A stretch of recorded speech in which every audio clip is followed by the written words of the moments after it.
Cześć i czołgiem, witam Was w tej majestatycznej dziurze, a to dlatego, że dość mocno wieje, a dzisiaj będziemy działać z ogniem. Konkretnie mamy tutaj na testach kuchenkę, ale nie jest to zwykła taka standardowa kuchenka turystyczna, gdzie po prostu nakręcamy ją na kartusz.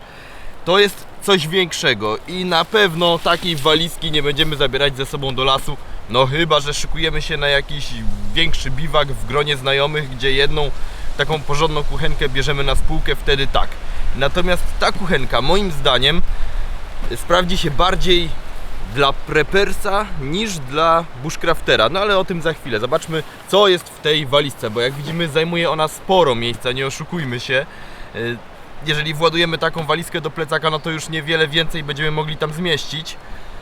Otwieramy walichę i mamy tutaj coś takiego. Tutaj jest ruszt, który zakładamy odwrotnie, w ten sposób. Przekładam to tak.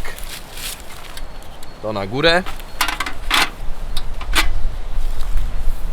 No i jak widzicie, ten ruszt tutaj to jest coś naprawdę stabilnego, szerokiego. Tutaj nie ma mowy o tym, że ten rondelek czy garnuszek nasz będzie nam latał, bujał się tak jak na zwykłej malutkiej kuchence turystycznej. Tutaj wszystko jest stabilne i to jest główna zaleta takiej kuchenki. Ona, to ściągnę na razie, żeby mi tutaj nie latało. Tutaj mamy taki otwierany panel i butlę z gazem. Jak taką butlę zakładamy? To jest bardzo prosta rzecz. Fabrycznie tutaj jest to w pozycji unlock, tutaj ta wajcha. Bierzemy butlę z gazem, patrzymy gdzie mamy taki rowek specjalny, jest on tutaj.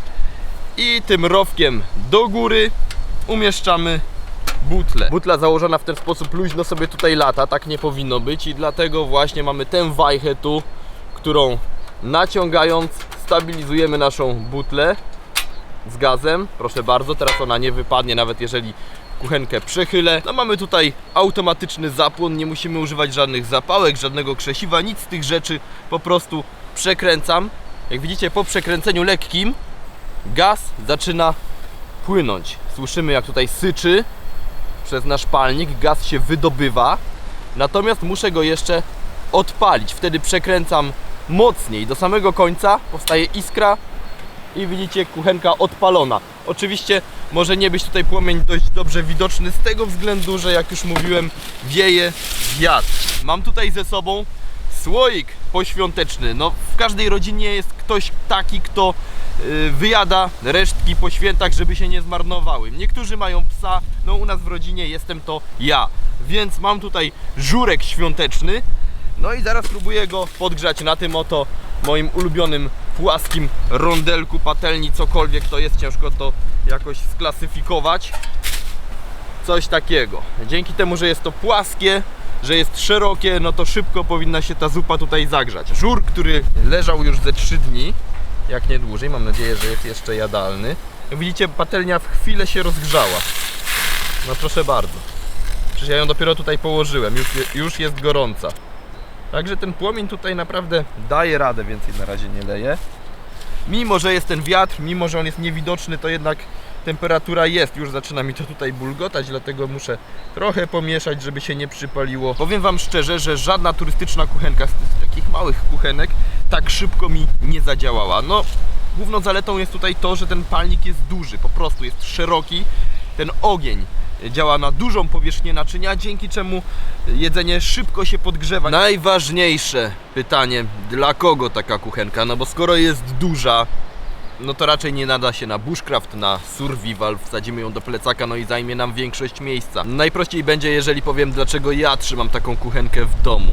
Po prostu na wypadek SHTF, jeżeli będę musiał z rodziną skryć się w piwnicy, chociażby, nie wychodzić stamtąd przez jakiś czas, no różne mogą być tego przyczyny, czy jakiś ostrzał, czy być może, no ja tutaj oczywiście nie chcę jak zwykle straszyć przed wojną, przed jakimkolwiek SHTF, ale no muszę jakiś przykład podać, dlatego mówię, no opad radioaktywny, trzeba przeczekać aż wszystko opadnie, aż będzie można bezpiecznie wyjść na zewnątrz. Schroniliśmy się w piwnicy i ja w piwnicy trzymam tę kuchenkę z zapasem kartuszy.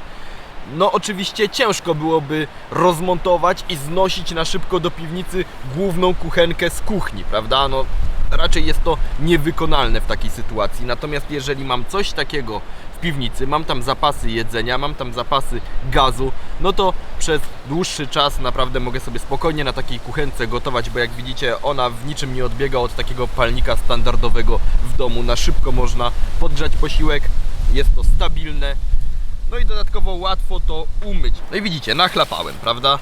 No norma, jeżeli by to nie było ściągane, no to w tym momencie musiałbym myć całą kuchenkę, wyciągać tę butlę gdzieś tam, no byłoby to kłopotliwe na pewno. Natomiast tutaj sobie tylko ściągamy to, wsadzamy pod bieżącą wodę, myjemy, reszty kuchenki nie musimy ruszać, następnie już czyste nakładamy z powrotem. Fajne rozwiązanie, po pierwsze dlatego, że dzięki temu no, odwracamy to i to się staje bardziej kompaktowe, mieści się w tej walizeczce, no a po drugie właśnie możemy sobie umyć. No i zalety tej kuchenki to przede wszystkim to, że ten palnik jest naprawdę silny, działa na dużą powierzchnię naczynia, szybko możemy podgrzać posiłek. Minusy?